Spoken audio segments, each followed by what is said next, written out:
First overall NHL draft picks. It comes with lofty expectations, and some players, they can achieve greatness with this status, while others, well, let's just say they fizzled out over time.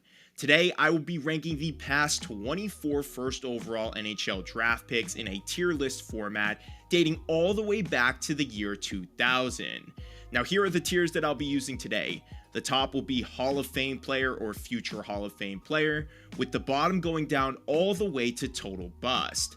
Now, before we get into this video, if you guys want to see more tier lists like this, go ahead and drop a topic that you want to see in the future in the comments below. And while you're at it, go ahead and hit that like button now and subscribe to the channel for more hockey content like this. That way you won't miss anything whenever I put it out. And with all that being said, let's get into the first year, 2000. The year is 2000 and the New York Islanders are looking to get themselves a top goaltender. And typically in the draft, we don't see goalies go first overall. But at the time, Rick DiPietro was one of the top goalie prospects and even showed out pretty well with the Islanders for a few years, earning himself one of the most notorious contracts in Islanders history. The problem with DiPietro is soon after, he really didn't make many starts and his save percentage and goals against average dropped off until eventually he was just out of the league and bought out by the Islanders, where to this day they are still paying him millions of dollars each year just to not play for the team. It's a pretty tough story for Rick DiPietro and for Islanders fans, and I think that he basically summarizes the perfect example of a total bust when it comes to a first overall pick. Not only did he not live up to expectations, but he has continued to hurt the franchise for the past decade and a half. Up next is the 2001 NHL draft, and the Atlanta Thrashers select Ilya Kovalchuk with their first overall pick. Taking a quick look at his numbers throughout his career, he played in 926 games, had 876 points, and ultimately was never able to win a Stanley Cup, but one season won the Rocket Richard Award back in 2003. I think when we look at Ilya Kovalchuk's career as a whole, he was a pretty solid player. I wouldn't call him a franchise type of guy, but he was a massive contributor for the teams that he played for. I think he perfectly summarizes the significant contributor list, where you actually made an impact on your team, but you needed more around you in order to really get over any sort of hump. I don't think he was really worth a first overall pick, but when you look back at some of the other talent that was in that draft, I think there's no reason why people would take him away from that selection. Unfortunately, the Atlanta Thrashers are no longer in the league, but I don't think anyone would say they regret taking Kovalchuk with the first overall pick. So for me personally, I'm going to put him in the significant contributor category. I just think that he was a pretty good player, and overall, people will look back on his career and say that it was a success. Next up, we have the 2002 NHL draft, and with the first overall pick, the Columbus Blue Jackets select Rick Nash. Similar to Ilya Kovalchuk, Rick Nash was never the type of player that really pushed his team over the hump. Yes, he had some fantastic years in Columbus, and if you get an opportunity to, go on YouTube and look up some of his highlights, and I promise you won't be disappointed. Some of his individual awards, like Kovalchuk, he has one Rocket Richard Award, and outside of that, he has fewer points than Kovalchuk with more games played. Now, here's what I'll say about him compared to Kovalchuk and why I'm going to put him in the same tier as Kovalchuk, is that impact-wise, especially with Columbus, there was no one better than Rick Nash. At the time, he was just such a dynamic forward, was great on the defensive end and the offensive end, and just was one of the more fun superstars to watch in the league. So, in my opinion, I think Rick Nash definitely belongs in the significant contributor category. Great player, worth the first overall pick, especially when you compare him to the other players that were in that draft. Next up, the 2003 NHL draft, and with the first overall selection, the Pittsburgh Penguins take Marc-Andre Fleury. And fun fact about this pick is that this was the last time a goaltender was selected with the first overall pick, nearly 20 years ago, which is just crazy to think about, but I digress. I don't think anyone will dispute this take. Marc-Andre Fleury is a Hall of Fame or future Hall of Fame player. He has 3 Stanley Cup championships, a Vezina trophy, and continues to this day to be such an amazing player both on and off the ice. Not to mention the fact that he's second in all-time wins throughout league history, something that is just such a monumental thing for a goalie to achieve. Marc-Andre Fleury, Hall of Fame player. This one is undisputed in my opinion. Next up, the 2004 draft, and the Washington Capitals would take a player that would redefine their franchise in Alexander Ovechkin. Similar to Marc-Andre Fleury, I don't feel like I need to spend a lot of time on this because the answer is clear. The thing about Ovechkin is that if there was a generational talent tier, he would be in that easily. What he's done not only for the Washington Capitals, but for the game of hockey, almost surpassing Wayne Gretzky right now for the all-time goals list and bringing the Washington Capitals back to life again this season. It's very clear he is one of the best players to have ever played this game and belongs in the Hall of Fame tier. Next up, the 2005 NHL draft, and the Pittsburgh Penguins are at the top of the list yet again, this time taking Sidney Crosby, Sid the Kid, and just like Alexander Ovechkin and Marc-Andre Fleury, there's no debating it. He's in the top tier Hall of Fame player, and if there was a generational talent tier, he would be in that as well. Multiple Stanley Cups, multiple MVP awards, and to this day is still playing at such a high level. What he's done, again, like Ovechkin, not only for the Penguins, but for the game, it's indescribable. So Sidney Crosby's going in the top tier. Again, I just don't see anybody really debating these last three players. Next up, a bit of a fall from grace from the Sidney Crosbys and Alexander Ovechkins of the world. We have the St. Louis Blues at the top of the draft list, and they take Erik Johnson with their first pick. And honestly, I think that he perfectly describes the good but not worth the pick tier. There are other defensemen in the league like Cale Makar, Miro Heiskanen. Those are the guys that I would expect to be taken first overall. And while Erik Johnson has had a very solid career throughout his time in the NHL, I would say that he's been more of a second-line defenseman throughout the majority of his playing days. So I think he's good, but not worth the pick. Not a bad player. I wouldn't even call him below average. Just a pretty decent player who's made a significant impact whenever he does play, but nothing like too crazy that I would say I want him with the first overall pick. So yeah, he's going in the good, but not worth the pick tier. Fine player, but just not really a first overall kind of player, if that makes sense. Next up, the 2007 draft. Not a very deep draft, but the top player in this one was incredible. The Chicago Blackhawks would select Patrick Kane with their first overall pick. And like some of the other players in this tier, you really don't have to explain much. 3 Stanley Cup championships, a Conn Smythe Award, a Hart Trophy, just tremendous throughout his days, and still to this day, like Crosby and Ovechkin, he's producing at a respectable level, maybe a slight notch below them, but still, he's playing rather well for his age. I think Patrick Kane is going to be a future Hall of Fame player.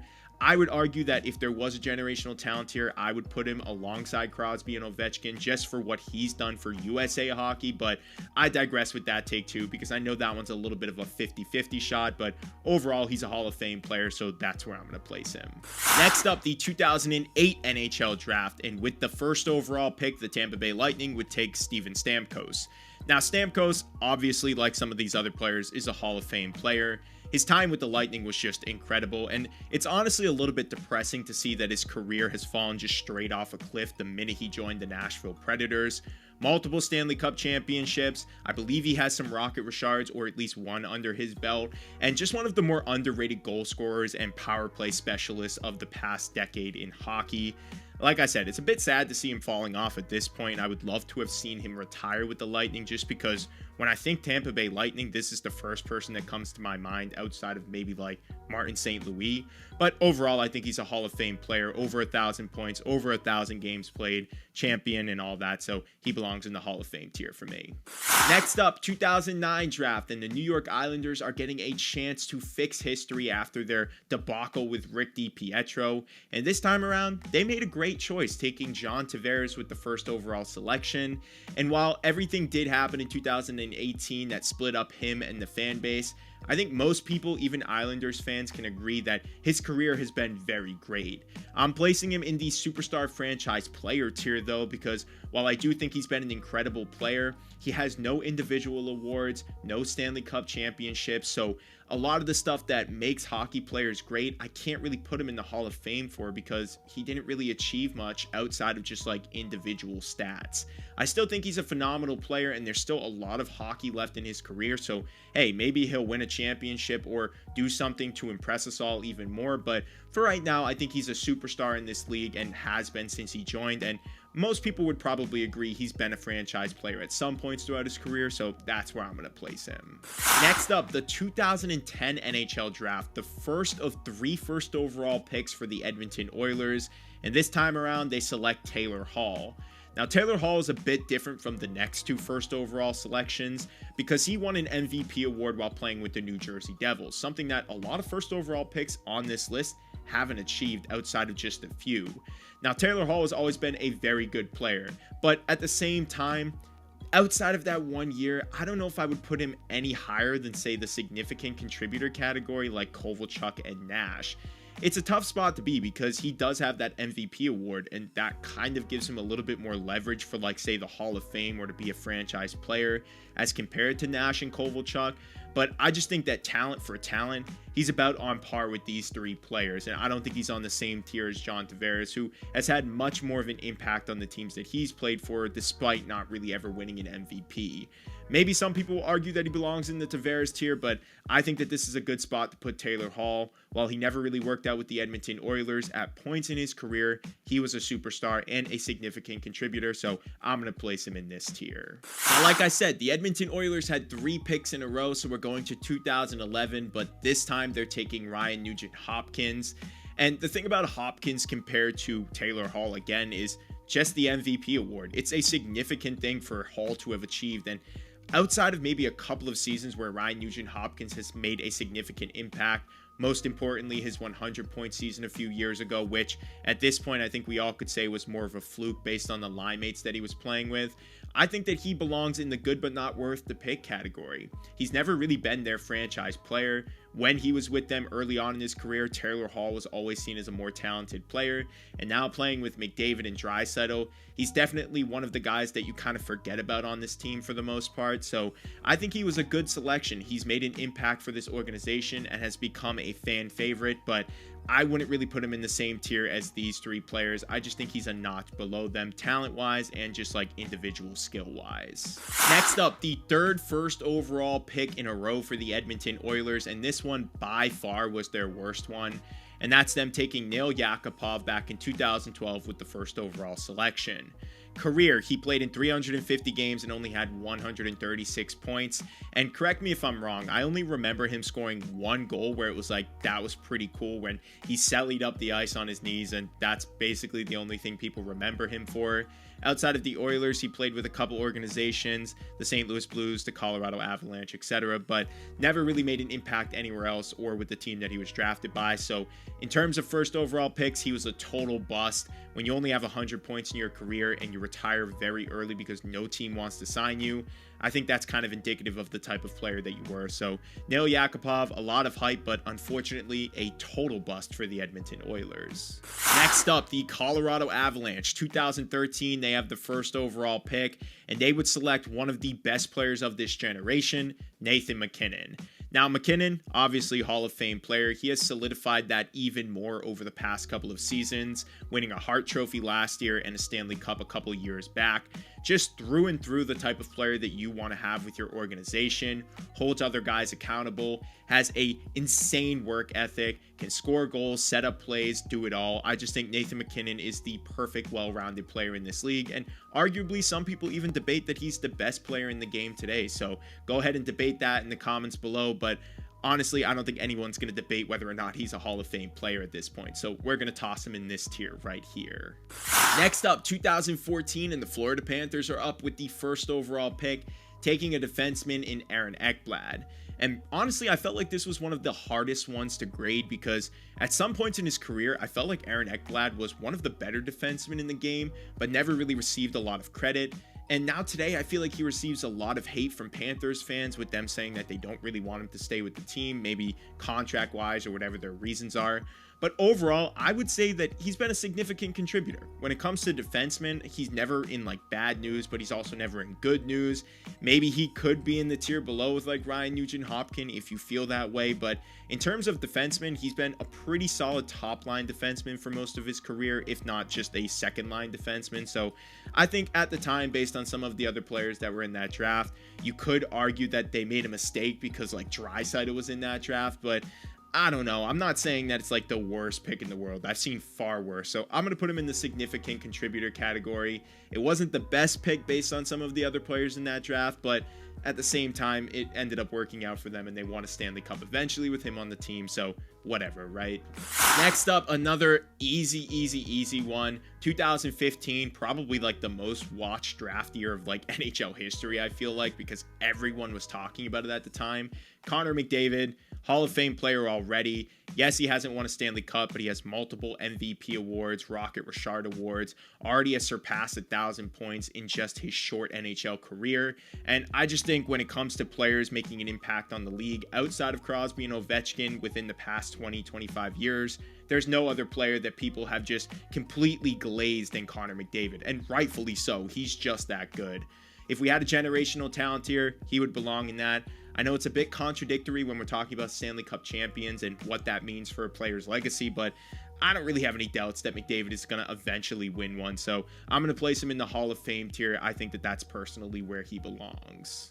Next up, the 2016 NHL draft, and this is 3 years in a row where the NHL had some pretty deep drafts. So again, I digress. I just wanted to mention that because watching it at the time was just so exciting. But the Toronto Maple Leafs have the first overall pick that year, and they would take Auston Matthews, an amazing goal scorer, has an MVP award, multiple Rocket Richard trophies, and I think by the time his career is over, he's going to be a Hall of Fame player. At this point right now, let's say he never wins a Stanley Cup and say he never gets another Rocket Richard trophy or an MVP award, then maybe you could argue that he belongs in the superstar franchise player tier. But I'm very confident that eventually either he's going to push through and get a Stanley Cup or at least win a few more individual awards that will make his case for getting into the Hall of Fame. So I'm going to place Auston Matthews in this top tier. Maybe we're starting to get a little bit crowded here, but hey, there's been some successful first overall picks within the past 20 years or so. Now, this is where things start to get a little bit different. Not so many generational talent players here, and of course, they're all still young, so we need to give them time to have a full career before we make some judgments.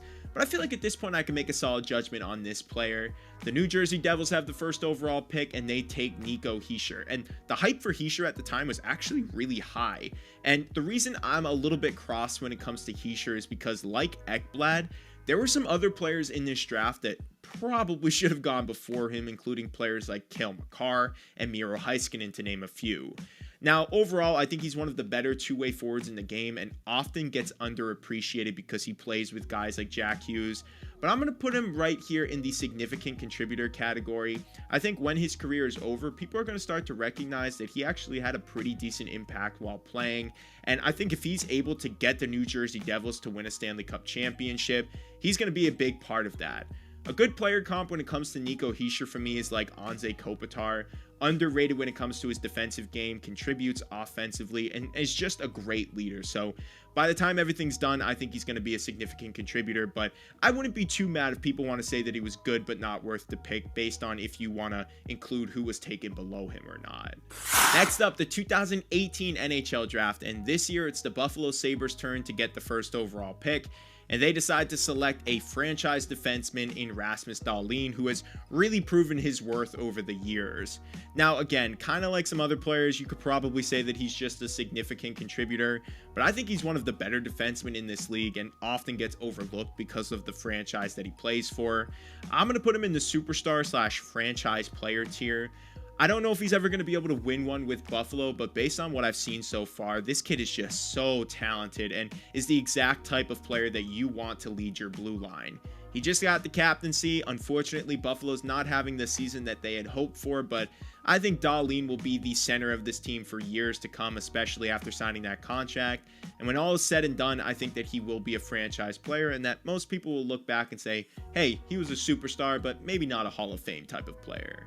Next up, the 2019 NHL draft. And this is the second time in 3 years that the New Jersey Devils would have the first overall pick. But this time they took the more clear and obvious choice, a guy who most people would say they shouldn't regret in Jack Hughes. Jack Hughes has been phenomenal since he's joined the NHL and has been one of the better young superstars. It is really early to judge players from here on out, but I think when it comes to Jack Hughes, for right now, we can put him in the superstar/franchise player tier. Could he reach that Hall of Fame tier? Obviously, yes, but I think a couple things have to happen before we can say that. Again, maybe some individual awards or just a Stanley Cup championship to start. But at this point, from what I've seen so far, there's really no doubt in my mind that he's going to be one of the better players of this upcoming generation. So I'm going to put him in the superstar/franchise player tier. He's already reached that, and he's still just so young. So be patient with him. His talent is clearly there. Next up, the 2020 draft. And this year, the New York Rangers really lucked out in the lottery, getting themselves that first overall pick. And at the time, the first overall pick that year was a consensus. It was a player who was being compared to Sidney Crosby of all people, and that was Alexis Lafreniere. Now, Lafreniere has received a lot of mixed reviews when it comes to his time with the Rangers, with some people saying that he is just way below the expectations that were set for him, while others just feel like with more time and development, he has blossomed into a solid first-line player. I feel like I'm alongside the people who feel like he needs a little bit more development time, because I've seen the flashes of brilliance, and overall I just love the makeup of this player and think that it's more of a Rangers issue than it is a Lafreniere issue, with them failing to develop a lot of their other young talents. So I'm going to put him in the good but not worth the pick tier. I don't think that there was a player in that draft that was way better than Lafreniere, but there are a few who I would say could have gone first overall above Lafreniere and would have had a lot more success playing with the Rangers. So I don't know, maybe people feel a little bit differently here, but I'm going to put him in the good but not worth the pick tier. Probably worth a top 10 pick, but just that first overall one, the expectations that have come with it and what he's done to kind of live up to it just haven't really aligned too well. Next up, 2021, Owen Power is selected with the first overall pick by the Buffalo Sabres, who again have the first overall selection. And I'm a bit down on Owen Power lately. I just don't know if this guy has the makeup to really be a first overall pick defenseman. I see in Rasmus Dahlin a guy who's tough, who's improving each year. And when I see Owen Power, I always thought that he was supposed to be more of an offensive unit and a guy who could really just open up the ice for the team. But I just don't think he's been that kind of player, and I'm going to actually put him in the same tier as Alexis Lafreniere and Ryan Nugent-Hopkins for now. Again, it's 2021. He's only been in the league for a couple of years, so obviously prove me wrong, Owen Power. I wish you nothing but success in your career, but for right now, I just think he's a bit too soft, and from what we're seeing from the Buffalo Sabres, he just hasn't looked the best. So I'm going to put him in the good but not worth the pick tier. Let me know how you guys are feeling about Power. Are you giving up on him at this point, or do you think that the potential is still there? Now, this is where we get into a bit of a different spot. I don't know if I really want to judge these next three players. I can give you guys just my thoughts on them, but when it comes to like Slafkovsky, Bedard, and Celebrini, I just don't think that we can make a clear prediction on where their careers are going to end up. So naturally, I'm going to put them all in the too early to tell tier, just because, like I said, it's just way too early to be judging these players. What I do notice here, though, is that I don't have anyone in the below average tier. Maybe it's just the same as good but not worth the pick, so I'm fine with leaving it empty and at the end of the day just scrapping it. But when it comes to Slafkovsky, I think the potential really is there, and I think people kind of like Lafreniere need to kind of temper their expectations and just remember that not every first overall pick is going to be some game-changing generational talent kind of guy. And Slafkovsky has proven to us that he does have the talent to score goals, having a great second half to the year last year. And with the Canadiens excelling right now, hopefully he can make a few more contributions. Same goes with Bedard and Celebrini. They're both playing on such bad teams right now, but unlike Slafkovsky, they've shown us that they can do a lot more with a lot less, which is kind of a good sign if you're a Chicago fan or a Sharks fan. I think all three of these players have the potential to be Hall of Fame players. They all have the potential to be superstar franchise players, especially Bedard right now, who's already the franchise player of his team, and Celebrini, whereas Slafkovsky really isn't that because they have like Cole Caulfield and Suzuki. So yeah, I think all three are too early to tell, and I think that that's a good spot to put them for now. If you've only been in the league for a couple of years, how can you really make a bold prediction? Right after I put Owen Power in the good but not worth the pick tier, so maybe I'm contradicting myself. But this is my first overall pick NHL tier list. I skimmed through. I don't think there's anything I would change about this list. I think I did a pretty solid job, but as always, I want to know what you guys think. Do you agree with my tier list here? What would you change? What would you keep the same? And again, if you guys want to see more tier lists, go ahead and drop the topics that you want to see in the future in the comments below. And again, while you're at it, go ahead and like this video and subscribe to the channel for more content. Again, thank you guys for watching. I will see you guys in the next one.